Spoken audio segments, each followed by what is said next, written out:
Good morning दोस्तों, मैं शैलेश कुमार यादव आप लोगों के बीच में फिर से आपका आयनिक इक्विलिब्रिया का मैंने जो पिछला लेक्चर लिया था उसी से रिलेटेड मैं 2-3 सवाल आपको करवाऊंगा। उसके बाद में मैं वाटर पे आऊंगा। वाटर पे बात करना इसलिए ज़रूरी है कि भाई पूरे इक्विलिब्रिया के अंदर सॉल्यूशन बनाते हो आप, और बिना पानी के आप बना नहीं पाओगे। तो वाटर का क्या रोल है, वाटर का डिसोसिएशन कांस्टेंट, वाटर की डिग्री ऑफ डिसोसिएशन की वैल्यू, अल्फा की वैल्यू, ये सारी की सारी चीज़ें फाइंड आउट करेंगे।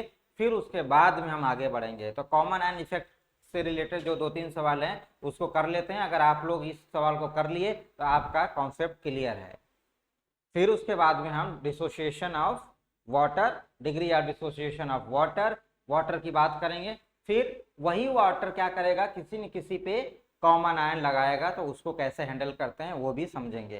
तो ये टॉपिक आपका इंपॉर्टेंट है, काफ़ी आपके एग्जाम से रिलेटेड है और पेपर में आया हुआ है। जब प्रीवियस ईयर कराऊंगा आपको तो देखिएगा वहाँ पे आपका है पढ़ा हुआ। ठीक है, चलिए हम चलते हैं आपको लेकर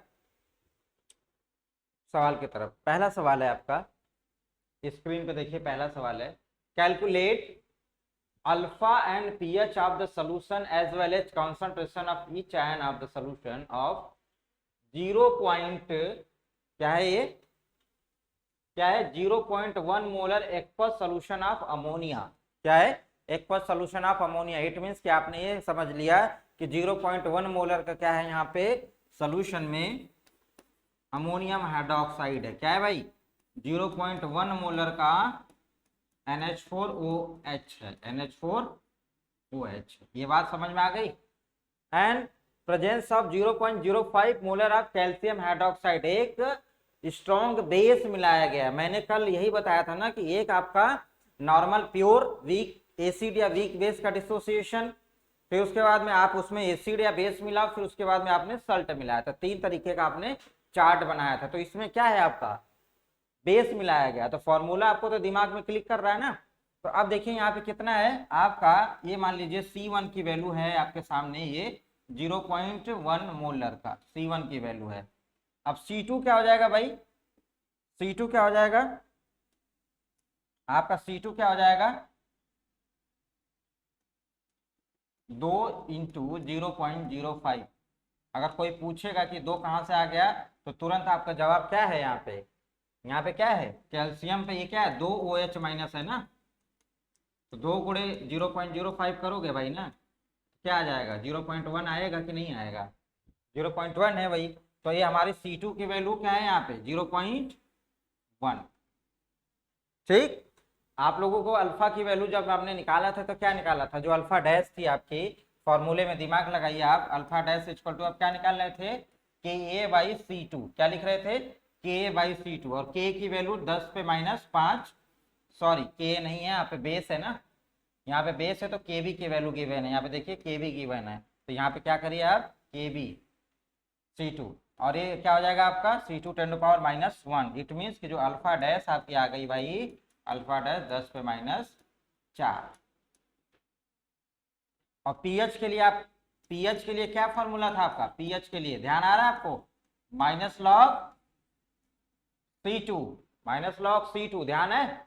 आप एक बार चार्ट को बार बार देखिए जाके, -log C2। यहाँ पे पीएच नहीं होगा क्योंकि आपका यहाँ पे क्या है, बेस है। और जब बेस आपने लिया है तो बेस के केस में क्या होगा, POH होगा।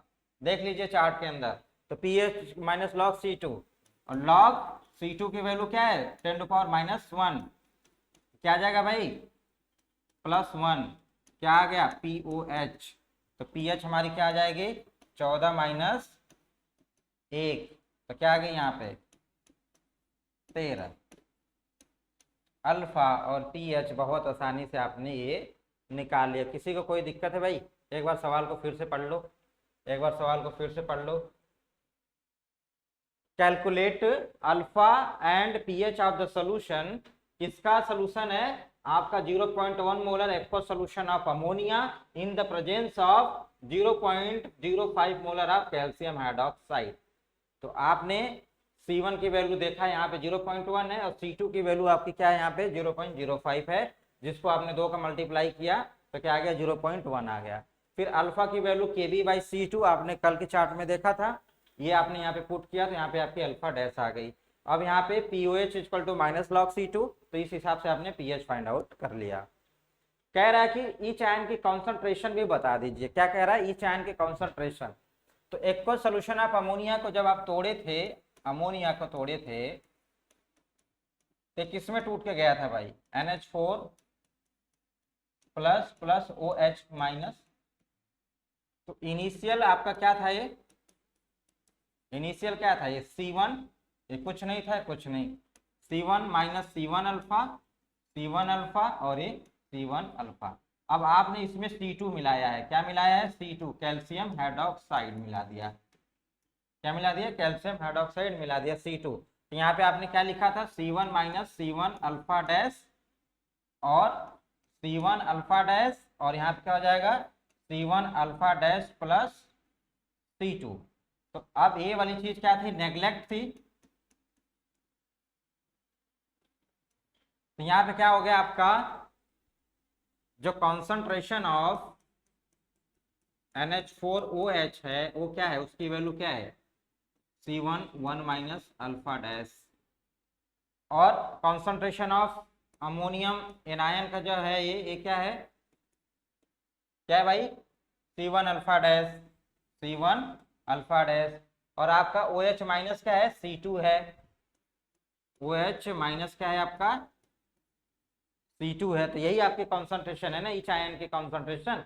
और अल्फा डैश की वैल्यू आपने निकाली ली है, अल्फा डैश की वैल्यू आपने फाइंड आउट के लिए C1 आपको गिवन है। इट मीन्स कि अगर मैं इसको लिखूंगा तो C1 की वैल्यू 10 पे माइनस 1, 1 माइनस 10 पे माइनस 4, और 10 पे माइनस 4 मतलब एक निग्लेक्ट है, तो मैं कह सकता हूँ कि इसकी वैल्यू 10 पे माइनस 1 आ रही है। यहाँ पे क्या हो रहा है? यहाँ पे इसके लिए C1 की वैल्यू क्या है? 10 पे माइनस 1, और अल्फा की वैल्यू 10 पे माइनस 4 अभी आपने निकाला है, तो ये वैल्यू क्या आ गई? 10 पे माइनस 5 आ गई। और ये वाली C2 की वैल्यू आपने अभी निकाली थी 10 पे माइनस 1। तो भाई किसी को कोई आपत्ति है? देख लीजिए, 10 पे माइनस 1 आई, 10 पे माइनस 5 आई और 10 पे माइनस 1 आई, सारे आयन की कॉन्सेंट्रेशन। तो कितना आसान था ये ना। तो अब ओवरऑल आप इस सवाल को देख लीजिए भाई। ओवरऑल आपकी स्क्रीन पे मैं इसको थोड़ा सा छोटा करके दिखा दे रहा हूँ, दिख रहा होगा आई थिंक।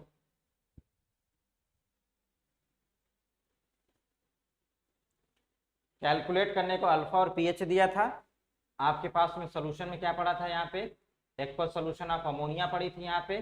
तो अमोनिया के अंदर एक्वस सोल्यूशन ऑफ अमोनिया जैसे मिला, जिससे आपने समझ लिया कि क्या है आपका? एक कोई वीक बेस है। वीक बेस के अंदर आपने स्ट्रॉन्ग एसिड मिलाया है, सॉरी स्ट्रॉन्ग बेस है ये आपका, और स्ट्रॉन्ग बेस मिलाए हैं। तो एक आपका जो चार्ट बना था, उस चार्ट के अंदर जो आपका फॉर्मूला निकल कर आया था वो alpha dash equal to KB by C2 था। एक फॉर्मूला ये आया था, और POH हमारा क्या आया था? माइनस लॉग C2 आया था। एक फॉर्मूला आया था। इन दोनों फॉर्मूले को आपने पुट करके बाकी का सोल्यूशन फाइंड आउट कर लिया। किसी को कोई आपत्ति तो नहीं है? मतलब वो जो आपके फॉर्मूले थे, जो चार्ट था, वही यूज कर करके मैं बता रहा हूँ इस चीज को। अब मैं आगे लेकर चल रहा हूँ दूसरे सवाल की तरफ। दूसरा सवाल देखिए, अपने स्क्रीन पे चेक करिए। ये है दूसरा सवाल। एट 298 केल्विन 0.1 मोल। अब देखो मोलर नहीं है, ये बात आपको यहाँ पे ध्यान से गौर से पढ़ना है। यहाँ पे मोल दिया हुआ है of ammonium acetate. Ammonium acetate क्या है? एक सॉल्ट है। क्या है? सॉल्ट है, ठीक। एंड 0.14 मोल, ये भी क्या है? मोल है ऑफ एसिटिक एसिड। देखिए एक सॉल्ट गिवन है यहाँ पे। क्या गिवन है? सॉल्ट गिवन है, और यहाँ पे एसिटिक एसिड, वीक एसिड है ये, weak acid are dissolve in 1 litre. अब 1 लीटर में इसको डिजोल्व किया गया है of water. The pH of resulting solution is, मतलब ये डिजोल्व किया गया है किसमें? 1 लीटर के अंदर। तो मोल को डिजोल्व कर दिया गया है, तो जाहिर सी बात है कि आपको क्या निकालना है? कॉन्सेंट्रेशन निकालनी है। क्या निकालनी है? कॉन्सेंट्रेशन, ठीक है। तो सोल्यूशन पे चला जाए, कैसे करना है। इट मीन्स कि आपने देख लिया कि एसिटिक एसिड के अंदर सॉल्ट वाला केस आपके सामने यहाँ पे दिख रहा है। एसिटिक एसिड के अंदर सॉल्ट वाला केस दिख रहा है। तो चले आगे। 1 मिनट आप ले लो, 1 मिनट 30 सेकंड में एक बार कोशिश करो।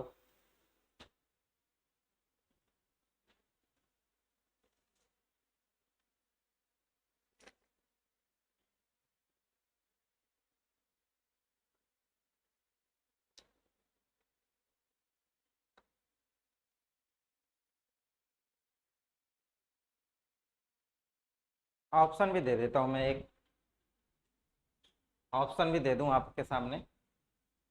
4.9 बी ऑप्शन है, 4.6 सी ऑप्शन है आपका 2.3 और डी ऑप्शन है आपका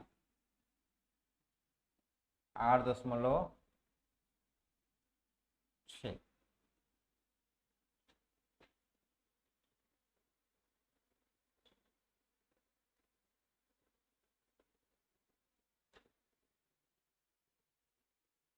क्या है आपका आंसर इसमें, चेक कर लेते हैं एक बार, आंसर देख लेते हैं।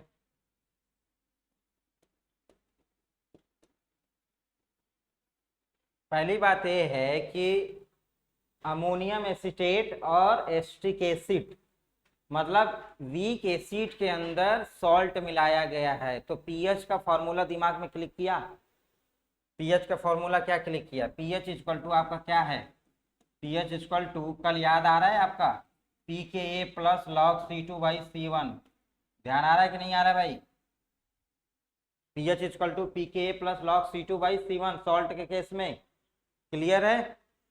आपके पास में पी के ए की वैल्यू गिवन है, C2 और C1 की वैल्यू नहीं गिवन है, वहां पे मोल के टर्म में दे रखा है, मोल 1 लीटर के अंदर। तो इट मीन्स कि मैं ये कह दूं भाई कि अमोनियम एसीटेट 0.1 मोल, तो इसकी कॉन्सेंट्रेशन क्या हो जाएगी, concentration of ammonia acetate CH3COO concentration इसकी कॉन्सेंट्रेशन तो 0.1 मोल डिवाइड बाई वॉल्यूम मतलब 1 लीटर मतलब 1000 ml। तो ये क्या हो जाएगा, कॉन्सेंट्रेशन क्या होती है भाई, आपको ध्यान है ना, मोलरिटी इक्वल टू क्या होती है, number of mole divide by volume in litre ना, या वॉल्यूम ml। बात वही है, मोल बाई पर ml कर लो या लीटर कर लो, लीटर में होता है वैसे आपका क्या होता है, लीटर में होता है, मोलरिटी N बाई V आपका लीटर में। आपने यहाँ पे 1 लीटर ले ही रखा है, आपका 1 लीटर है तो आप 1 लीटर रख दो, यहाँ पे 1 लीटर रख दिए तो कॉन्सेंट्रेशन भी क्या हो जाएगी 0.1 मोलर मतलब मोल पर लीटर हो जाएगी। अब दूसरे वाले के एस्टिक एसिड की जो कॉन्सेंट्रेशन है वो कितनी है भाई, कॉन्सेंट्रेशन ऑफ एस्टिक एसिड वो कितनी है 0.14 मोल है, डिवाइड बाई 1 कर दिया मैं तो वो भी क्या हो जाएगा 0.14 ही हो जाएगा ये मोल पर लीटर ना, ये वाली चीज। तो अब आपकी एस्टिक एसिड को आप क्या बोलते हो C1, और जो सॉल्ट मिलाया है वो सॉल्ट क्या है आपका यहाँ पे ये C2 है, C1 और C2 आपने फाइंड आउट कर लिया। देख लीजिए कॉन्सेंट्रेशन का वैल्यू तो वही आई, देखिए यहाँ पे वैल्यू 0.1 ही आई और यहाँ पे भी 0.14 ही आई, वैल्यू में कोई दिक्कत नहीं आया, लेकिन मोल अब किसमें मोलर में कन्वर्ट हो गया है, तो आपने वॉल्यूम से डिवाइड किया है, सिंपल सी बात है। इस जगह पे भी वॉल्यूम डिवाइड बाई 1 कर दिया, मोल अपॉन में वॉल्यूम कॉन्सेंट्रेशन, मोल अपॉन में वॉल्यूम कॉन्सेंट्रेशन। तो ये आपका ये वाली वैल्यू क्या है, ये वाली वैल्यू आपकी क्या है, सॉल्ट है ना, तो सॉल्ट C2, ये वाली वैल्यू क्या है C1। तो C2 और C1 की वैल्यू आपने फाइंड आउट कर लिया, तो C2 की वैल्यू क्या है 0.1, तो यहाँ पे 0.1 की वैल्यू पुट कर दीजिए, मतलब pKa की वैल्यू क्या था आपने 4.75, बोलो भाई, प्लस लॉग C2 की वैल्यू अभी आपने क्या देखा 0.1 और C1 की वैल्यू 0.14। इसको सॉल्व कर लीजिए, ये जो सॉल्व करके आएगा वही वैल्यू हो जाएगी आपकी, कोई दिक्कत तो नहीं है। C2 और C1 बस निकालना था, 1 लीटर दे रखा था, नंबर ऑफ मोल के टर्म में था, तो मोल डिवाइड बाई वॉल्यूम कॉन्सेंट्रेशन, बात वही निकल कर आई है। तो आंसर इसका बी है, आप लोग सॉल्व कर लीजिएगा तो आंसर आपका बी आएगा और वही टिक लगा लीजिएगा, कोई दिक्कत तो नहीं है भाई। देख लो एक बार, देख लो अच्छे से, एक बार अच्छे से चेक कर लो। बस मैंने क्या कर दिया है कि आपको C2 बाई C1 चाहिए था, C2 और C1 नहीं दिया लेकिन मोल दिया हुआ है और वॉल्यूम दिया, तो मैंने क्या कर दिया mole by volume, mole by volume करके उसी मोल को कन्वर्ट कर दिया, मोलर में कन्वर्ट कर दिया, और उसी C1 और C2 की वैल्यू को यहाँ पे उठा के रख दिया तो ये वाली जो वैल्यू आ गई वो 4.6 आ गई। कुछ कोई रॉकेट साइंस तो मैंने किया नहीं इसमें, सारी की सारी चीजें एकदम ईजी हैं, आपके सामने ही है ना। तो इस तरीके के सवाल, ये जो सवाल मैं करवा रहा हूँ किसी न किसी एग्जाम में आया हुआ है, प्रीवियस ईयर के क्वेश्चन है। अब ये किस एग्जाम में आया है इससे मतलब नहीं है आपको, आपको बस ये लेना है कि आपको समझ में आ रहा है या नहीं आ रहा है। ठीक है, बार बार वीडियो को देख लीजिएगा, बिल्कुल सिस्टमेटिक तरीके से आपके एग्जाम के पैटर्न पे पढ़ा रहा हूँ मैंने एग्जाम आपका देखा है, प्रीवियस ईयर चेक किया है, क्वेश्चन का लेवल बहुत बढ़िया है, तो आप बिल्कुल बेफिक्र रहिए, उस लेवल पे बात की जाएगी आपसे।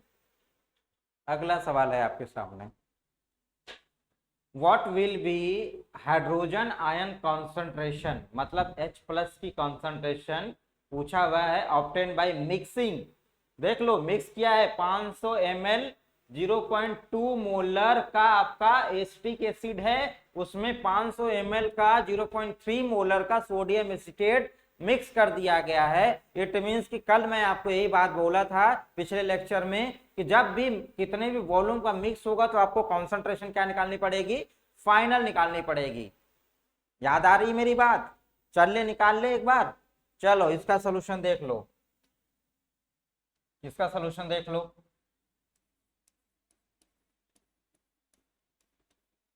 मान लीजिए इस कंपार्टमेंट में एसिटिक एसिड है CH3COH, और इस कंपार्टमेंट में आपका क्या है, एसीटेट एनायन है CH3CONA, ये है आपका। ठीक, देन हाइड्रोजन आयन कॉन्सेंट्रेशन आपसे पूछा है, उस पे आते हैं। पहले हम फाइनल कॉन्सेंट्रेशन तो निकाल ले, मिक्स कर रहे हैं ना, मैंने बोला था जैसे मिक्स होगा पहले दिमाग क्लिक करना चाहिए आपका कि मिक्सिंग वाला आपको रिजल्ट ही निकालना। तो यहाँ पे आपका 500 ml 0.20 मोलर का एसिटिक एसिड है, मतलब आपका यहाँ पे M1 की वैल्यू क्या है, M1 की वैल्यू है 0.2 और V1 की वैल्यू है 500 ml, क्या है 500 ml, और एन फैक्टर यहाँ पे क्या है आपका 1। एसीटेट एनायन में आइए, M2 क्या है यहाँ पे, M2 कितना दिया हुआ भाई एसीटेट एनायन का, ये 0.30 और आपका V2 कितना है 500 ml, 500 ml, और एन फैक्टर आपका कितना है यहाँ पे, वो भी एक ही है। तो रिजल्टिंग निकाल ले भाई, M1 डैश निकाल ले, M1 into V1 into N factor divide by V total. तो यहाँ पे M1 की वैल्यू 0.2, वॉल्यूम 500 गुणा 1 अपॉन में 500 प्लस 500 कितना हो जाएगा 1000, 500 ml और 500 ml मिला लेंगे तो 1000 हो जाएगा। तो कितना हो गया भाई, M1 डैश हमारा कितना हो गया, M1 डैश हमारा हो गया 0.2 इंटू 500 अपॉन में 1000, और ये कैंसिल यहाँ पे हो गया 2। इट मीन्स कि M1 हमारा हो गया, M1 हमारा हो गया 0.1, और M1 को मैंने क्या लिखा है C1, M1 को मैंने क्या लिखा है C1। सेम चीज इधर कर ले, सेम चीज इसके लिए कर ले भाई, इसकी निकाल ले इसके लिए। तो यहाँ पे M2 dash equal to 0.30 into 500 गुणा 1 डिवाइड बाई 1000। ठीक, 500 से 500 कैंसिल हो गया 2, मतलब यहाँ पे जो वैल्यू आई वो 0.15 आ गई, ये M2 डैश की वैल्यू या फिर C2 की वैल्यू। अब आपके पास में C1 और C2 की वैल्यू है, C1 और C2 की वैल्यू है। अब आप बेफिक्र रहिए, अब आपके पास में फाइनल रिजल्टिंग कॉन्सेंट्रेशन है, इतना तो करना ही है आपको, पहले मिक्सिंग करना ही है, इतना आपको करना है।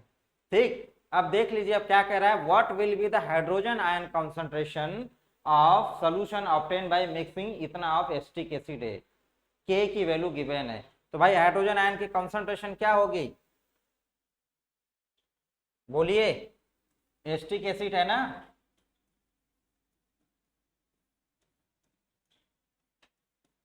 CH3CO माइनस प्लस H+, तो आपने क्या मिला है इसके अंदर, मान लीजिए C1 था, कुछ नहीं था, कुछ नहीं था, C1 minus C1 alpha, C1 alpha, C1 alpha, आपने क्या मिलाया इसके अंदर, बोलो भाई, आपने एसीटेट एनायन मिलाया है CH3CO माइनस, इसकी कॉन्सेंट्रेशन क्या है C2, यही मिलाया था ना। तो यहाँ पे क्या आपने कर दिया, ये C1 minus C1 alpha dash, और ये क्या हो गया आपका C1 alpha dash plus C2, ये हो गया। और ये H प्लस की कॉन्सेंट्रेशन क्या हो जाएगी, C1 अल्फा डैश हो जाएगी। क्या हो जाएगी, C1 अल्फा डैश। यही है ना, पक्की बात है, पक्की बात है ना। तो यही आपसे पूछा है कि हाइड्रोजन आयन की कॉन्सेंट्रेशन बता दो, तो आपको ये डायरेक्ट लिखना था। ये मैंने थोड़ा सा ब्रीफ कर दिया, इसको बढ़ा दिया दिखाने के लिए, लेकिन आपको डायरेक्ट लिखना था कि C1 अल्फा डैश होगा। क्या होगा, C1 अल्फा डैश, सीधा लिखना था आपको। और अल्फा डैश की वैल्यू आपको पता ही है, C1 अल्फा डैश की वैल्यू Ka/C2, आपको तुरंत पता है Ka/C2। तो मतलब आपको क्या करना है, C1 अपॉन में C2 करना और Ka का मल्टीप्लाई कर देना। तो C1 की वैल्यू अभी आपने क्या निकाला है, देखिए ऊपर 0.1, और C2 की वैल्यू क्या निकाला है आपने यहाँ पे 0.15। रख दीजिए भाई, रख दीजिए 0.1 अपॉन में 0.15 बूढ़ा। और K की वैल्यू कितनी गिवन है, देख लीजिए यहाँ पे K की वैल्यू आपके क्वेश्चन में दिया हुआ है। K की वैल्यू देखिए 1.75 दे रखा है, कितना 1.75 10⁻⁵, ये गिवन डेटा है आपके सामने। यहाँ पे 1.75 इंटू 10⁻⁵, यही तो आ रही है ना H प्लस की कॉन्सेंट्रेशन। तो ये वाली चीज तो आपको डायरेक्ट लिखनी थी, लेकिन चलो आप एक बार इस प्रोसेस से लिख लिया आपने। तो H प्लस की कॉन्सेंट्रेशन है 0.1 अपॉन में 0.15 इंटू 10, ये है 1.75 इंटू 10⁻⁵। इसको सॉल्व करोगे तो ये आई थिंक 0.66 इंटू 1.75 इंटू 10⁻⁵ आएगा।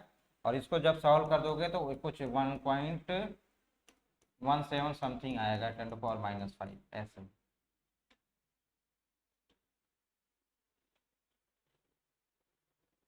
कोई दिक्कत, सारा का सारा आपके सामने है भाई।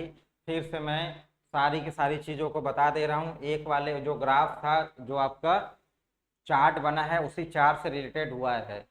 अब अगला लेक्चर लूंगा, उसमें सिर्फ और सिर्फ पानी की डिसोसिएशन कांस्टेंट और पानी का डिग्री ऑफ डिसोसिएशन, मतलब अल्फा और Ka की वैल्यू को बताऊंगा उसके अंदर। फिर वो छोटा सा ही लेक्चर होगा, फिर वही पानी लेकर मैं चलूंगा हर जगह। उसी पानी से मैं क्या करूंगा, कॉमन आयन लगाना शुरू कर दूंगा, क्योंकि पानी में H प्लस होता है और H प्लस की कॉन्सेंट्रेशन आपको पता है 10⁻⁷। अब कोई ऐसा एसिड आपने लिया जो उसके रेंज में आ रहा है, तो आप उसे हटा नहीं सकते वहां से। नेग्लेक्ट करोगे तो गड़बड़ हो जाएगा, आपको लेकर चलना पड़ेगा और वही कॉमन आयन लगाएगा, वही वैल्यू आपको इधर उधर करनी है। तो जो अगला लेक्चर होगा वो इंपॉर्टेंट है और आपके एग्जाम में वो आया हुआ है। प्रीवियस ईयर के क्वेश्चन उठा के देखोगे तो आपको 2 बार क्वेश्चन पूछा गया है, दोनों डिफरेंट, एक बार एसिड का एक बार बेस का। अगर ये आपने कर लिया तो कॉमन आयन आपका कंप्लीट हो जाना है। फिर उसके बाद में हम लोग मिक्सिंग पे चलेंगे, रिएक्टिंग मिक्सिंग और नॉन रिएक्टिंग मिक्सिंग, उसका एक अलग ही हम बात करेंगे। चलो मैं मिलता हूँ आपको अगले लेक्चर में वाटर के डिसोसिएशन के साथ। ठीक, थैंक यू सो मच।